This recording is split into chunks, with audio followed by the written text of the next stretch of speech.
Okay. Ogamba otya mwana wa mama. Kansubira oli bulungi. Waliwo akatambi akatambula. Katambi kano katandise okusaasaana ekiro kyajjo. Naye njagala mubeegendereza nnyo. Naddala bannankyukakyuka. Naddala abawagizi ba NUP ku mutimbagano guno. Gye buvuddeko emyezi 8 emabega. Nakolako ku live ne video ndowooza kweri ku TikTok kuno. Nga ngezaako kuba breakingira script oba strategy kiwandiise enteekateeka y'omuteeketeeke eyeyita ow'ekitiibwa eyegabira ku 5 Mpuuga n'akabinja ka KDA omuli Mabike omuli Mukaaku Lubega Mukaaku Mabike omuteeketeeke Mpuuga Bambwa Kakembo Tekamwa. So abantu bano n'akabinja ka DP balina enteekateeka eyo kugezaako okwabuluzaamu NUP mu Kampala wano Wakiso ne Mukono. So enteekateeka eno yawoomebwamu omutwe NRM era nga abakulu bano bagenda kukwatagana ne ba RDC then nabo bennyini akabinja ka DA era ssente nga zigenda kuyiibwa ababaka okuli leader of opposition Joel Ssenyonyi, okuli omubaka Mwadanku Nnyingi, okuli omubaka Seru Kenya owa Ssaabagabo, okuli omubaka Nyeko Deriki, okuli omubaka Alozias Matovu owerubaga, kwaliko omubaka kyo omulala awo, by this time kati meya wa Makindye omukulu Ali Nganda Mulyanyama. So strategy ndowooza n'oyo n'embeera z'oyo.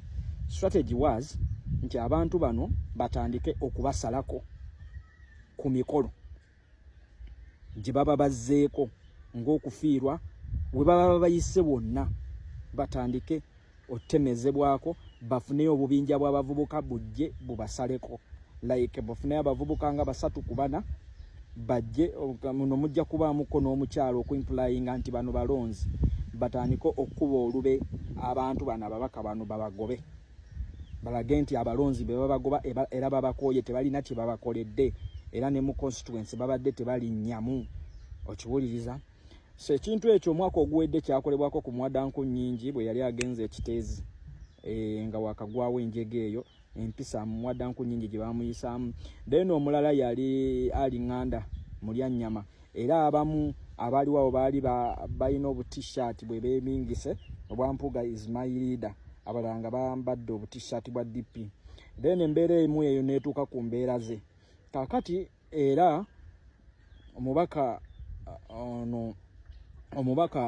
wa Lubaga Alozias Matovu naye kyamukolebwako we yali ebusega katate kya Alozias Matovu kyali kyegattiddwa mu kitata ye yakiri emabega. Nfuna bulungi. Kakati then Seru Kenya ne kimukolwako then kat recently kyabadde ku Nyeko Deriki.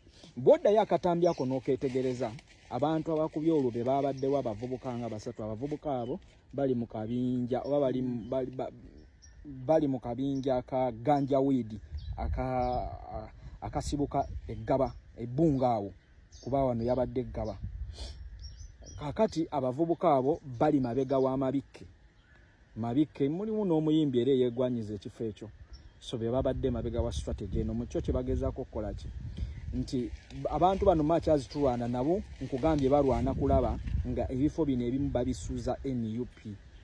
Mucho abamu bali wiringi okubba akalulu kano naye mukabba nga bamaze okutunda mu bantu bano abantu bagenda okuvuganya nabo okubba nti nkesi nabo bababye babalaze nti tebalina buganzi mu abantu babakoowa abantu babakomplaininga keda babadde babagoba bajustifying ensonga ebabisa mu kalulu oba ntegerekese bulungi nnyo. So golwaliro tula wansi weebuze abantu abagoyinza against NUP bo tebannakolebwako mbeera nga gye bali mukola ku Nyeko ba Alozias Mukasa ba Mwadanku Nnyingi kino baagala kikola ne ku Joel Ssenyonyi era bali mu nteekateeka anytime baagala kikola ku Joel Ssenyonyi. Weebuze lwaki Bambwa Kakembo Tekamwa bakagabo twaha eyo group yonna ya defactinga mu NUP eri emabega wa Mpuuga weebuuze lwaki bo tebakolebwako bintu bino. Olwaleero kyogamba Nyeko Deriki be babi abatavangayo ne batunuza mudumu gwa mundu mu His Excellency Kyagulanyi ne NUP ng'ekibiina. So strategy nno weeri nabagambako ne mbagamba nti abantu bano ekibawaza abamu abayingira parliament kulwa NUP nzi singa teyali kadi ya NUP tebandiyingidde parliament olwaleero ekibawaza baba ashuwalinga nti bagenda kubabbira akalulu naye akalulu bajja kukababbira nga bakyalina amaanyi mu bantu ne essaawa yeno emunalaga abantu bano nti tebalina maanyi n'okubabbira akalulu tekijja kusoboka.